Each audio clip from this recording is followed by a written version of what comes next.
India ఏదైనా దేశంతో యుద్ధం చేయాల్సి వస్తే అన్ని వైపుల నుంచి అటాక్ చేయడానికి వీలుగా కొన్ని దేశాల్లో మన మిలిటరీ స్థావరాలను ఏర్పాటు చేసుకుంది. అవి ఎక్కడెక్కడ ఉన్నాయో తెలుసా? తజకిస్తాన్ దక్షిణ ప్రాంతంలో వర్కోర్ ఎయిర్ బేస్ మన ఆర్మీ స్థావరమే. మన యుద్ధ విమానాలను, సైనికులను అక్కడ మోహరించారు. ఆఫ్ఘనిస్తాన్, పాకిస్తాన్, చైనాలకు మధ్యలో ఉండే ఈ ప్రాంతం చాలా కీలకం. ముఖ్యంగా పాకిస్తాన్తో యుద్ధం వస్తే ఇటు ఇండియా భూభాగం నుంచి అటు తజకిస్తాన్ ఎయిర్ బేస్ నుంచి రెండు వైపులా ఒకేసారి దాడి చేయడానికి ఛాన్స్ ఉంటుంది. మడగాస్కర్లో ఉన్న మరో స్థావరం మరీ స్పెషల్. ఇది కేవలం మిలిటరీ బేస్ మాత్రమే కాకుండా ఎలక్ట్రానిక్ ఇంటెలిజెన్స్ అవుట్ పోస్ట్ కూడా.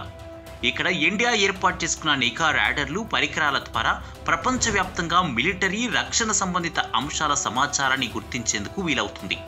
ఉగ్రవాదం, పైరెట్ల నియంత్రణకు ఈ బేస్ కీలకం.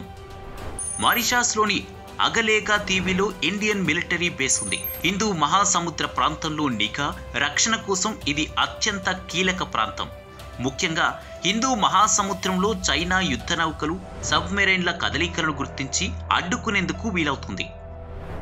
ఒమన్లోని తీర ప్రాంత నగరం దఖ్ములో భారత సైనిక స్థావరం ఉంది.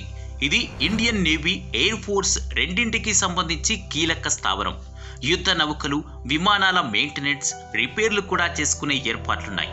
అరేబియా సముద్రంపై భారత్ పట్టు కొనసాగించేందుకు ఇది తోడ్పడుతుంది.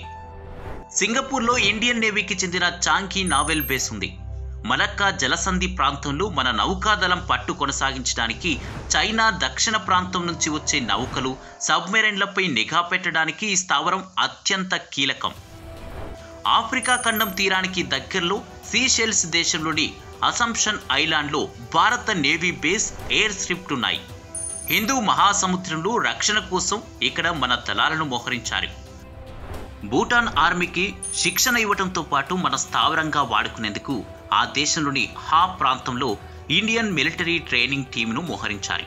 చైనా సరిహద్దులకు అత్యంత సమీపంలో ఈ ప్రాంతం ఉంటుంది.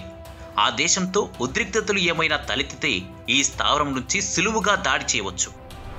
ఇరాన్లోని బెలూచిస్తాన్ ప్రావిన్స్లో చబహార్ పోర్ట్, శ్రీలంకలోని మట్టాలా ఎయిర్ బేస్ వంటివి నేరుగా కాకుండా మన డిఫెన్స్ అవసరాలకు పనికొస్తాయి.